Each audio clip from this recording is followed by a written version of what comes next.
Assalamualaikum warahmatullahi wabarakatuh. Perkenalkan, nama saya Elia Nur Habibah dengan NPM 221063111110 dari kelas 4D PAI akan menjelaskan tentang materi kepemimpinan wanita dalam hadis. Nah, di sini ada hadis tentang kepemimpinan perempuan yang berbunyi Bismillahirrahmanirrahim.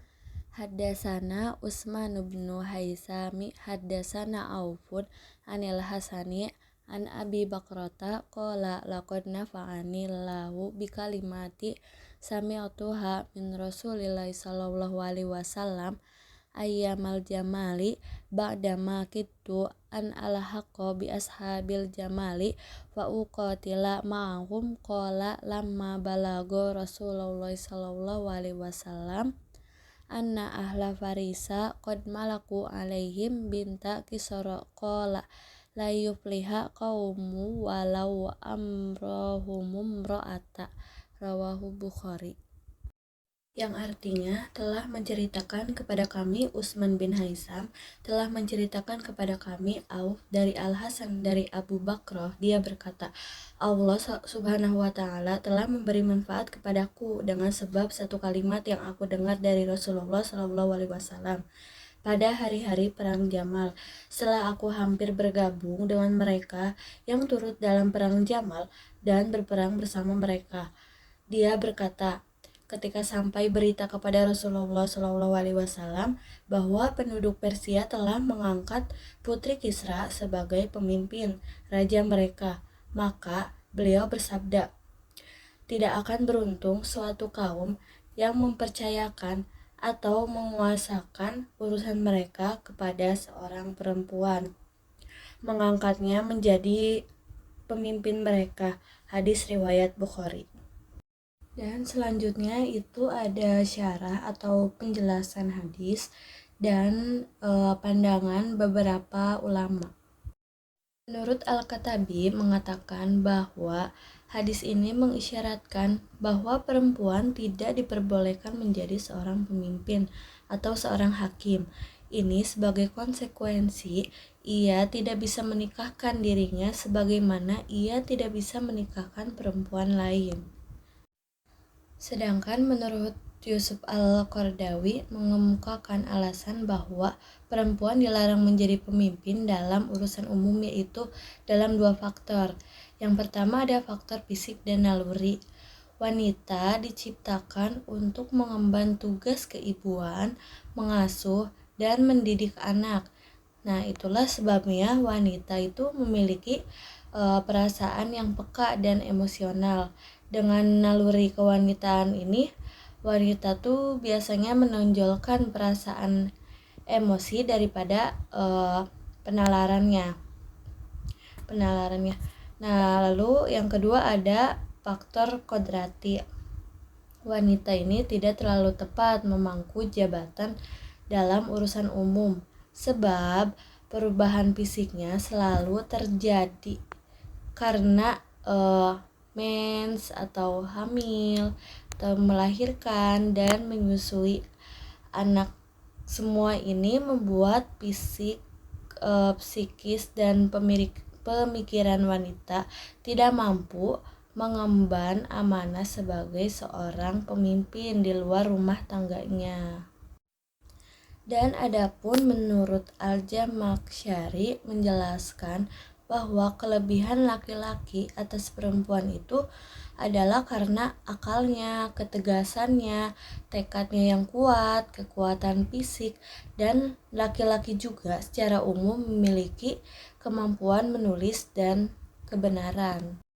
Nah, di sisi lain, adapun pandangan yang membolehkan perempuan menjadi seorang pemimpin itu disetujui oleh At-Tabari. Menurutnya, kebolehan perempuan menjadi pemimpin itu didasarkan pada kebolehan perempuan menjadi saksi atas pernikahan. Nah, pada konteks ini tuh terdapat kesetaraan dalam persoalan saksi antara laki-laki dan perempuan. Karena itu kesetaraan ini pun berlaku pada persoalan kepemimpinan.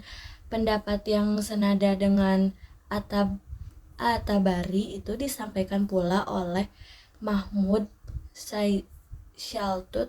Ia menjelaskan bahwa tabiat kemanusiaan antara laki-laki dan perempuan memiliki kesamaan. Bahkan Allah Subhanahu wa taala pun menganugerahkan gitu kepada perempuan seperti yang dianugerahkan kepada laki-laki. Nah, dia menganugerahkan kepada mereka berdua potensi dan kemampuannya untuk memikul tanggung jawabnya. Tapi nampaknya berbagai pandangan ulama itu menolak kepemimpinan perempuan itu. Soalnya mereka hanya membaca dari sisi tekstualnya saja. Nah, harusnya kan penting juga ya melihat dari sisi kontekstual hadis tersebut. Karena ulama yang menyetujui tentang kepemimpinan perempuan itu penelaahannya dilakukan secara kontekstual. Nah, apabila dilihat dari sisi konteksnya, hadis tersebut itu melatar belakangi dari kejadian pada Raja Kisra di Persia. Ketika menyebarkan dakwahnya, Rasulullah Shallallahu Alaihi Wasallam pernah mengutus Abdullah bin Huzafa As-Sami untuk mengirimkan surat kepada pembesar Bahrain untuk disampaikan kepada Raja Kisra itu di Persia. Nah, setelah menerima surat, pembesar tersebut memberikan surat itu kepada Raja Kisra. Nah, setelah ia membaca surat itu, Raja Kisra menolak ajakan dan merobek-robek suratnya. Lalu kemudian Rasulullah Shallallahu Alaihi Wasallam itu mendengar kabar tersebut. Kemudian beliau bersabda, "Siapa yang merobek surat dariku, maka dirobek-robek pula diri dan kerajaan orang itu." Kemudian di masa berikutnya, apa yang Rasul ucapkan itu benar-benar terjadi. Kerajaan Persia berada dalam keadaan larut-marut. Terjadinya pemberontakan dan perebutan kekuasaan.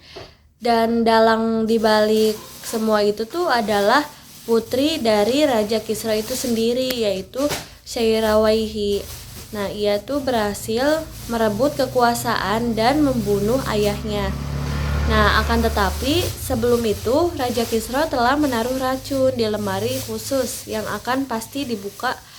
pasti akan dibuka oleh putrinya itu, dan akhirnya terbunuhlah putrinya dengan racun tersebut.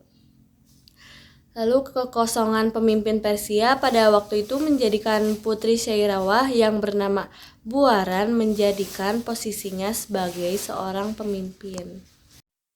Rasul pun mendengar kabar Raja Persia akan dipimpin oleh perempuannya. Kemudian beliau bersabda, "Tidak akan beruntung suatu kaum yang diperintahkan perempuan." Nah, perkataan yang disampaikan oleh Rasulullah SAW itu benar adanya. Kepemimpinan Buaran tidak menjadikan kerajaan Persia lebih baik, justru menjadikan kerajaannya hancur, karena ketika beliau memimpin Persia, Buaran itu bukan seorang pemimpin yang adil dan bijaksana, melainkan dia adalah seorang pemimpin yang sering hanya memperdulikan dirinya saja tanpa memperdulikan rakyatnya. Nah, lalu selanjutnya ada hikmah tarbawi dari hadis yang sudah dijelaskan tadi. Nah, yang pertama itu pentingnya memilih pemimpin itu berdasarkan pada kemampuan dan keahliannya, bukan berdasarkan pada laki-laki atau perempuannya. Nah, lalu hikmah yang kedua ada pemberian tanggung jawab yang sama, menunjukkan jika laki-laki dan perempuan itu sama di mata Allah Subhanahu wa taala. Nah, kesamaan ini tuh menunjukkan bila keduanya memiliki potensi yang serupa, yang artinya jika laki-laki bisa menjadi pemimpin atas dasar potensi yang mereka punya, maka perempuan pun bisa untuk menjadi seorang pemimpin. Mungkin cukup sekian materi atau penjelasan yang bisa saya sampaikan. Semoga bisa bermanfaat untuk kita semua dan kurang lebihnya mohon dimaafkan. Wallahul muwaffiq ila aqwamit thoriq. Wassalamualaikum warahmatullahi wabarakatuh.